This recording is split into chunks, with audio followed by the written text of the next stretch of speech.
And Air Chief Marshal Arup Raha has said that fighter aircraft Sukhoi will fly again within a week's time. Remember, the entire fleet was grounded over a month back in the wake of a crash of the Russian-made frontline combat aircraft.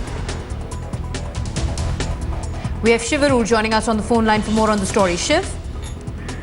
Well, that's right.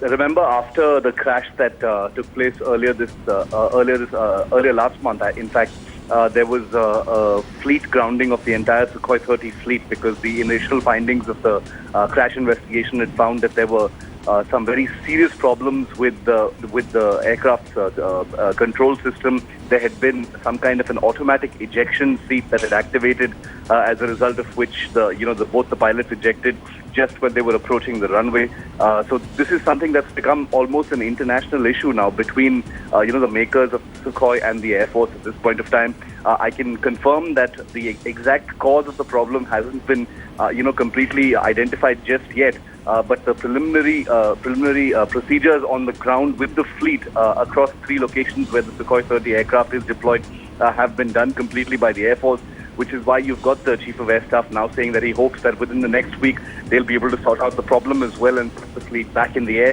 This is good news because the Su-30 fleet, we have almost 200 of those aircraft. They form virtually the backbone of our frontline air defense fleet.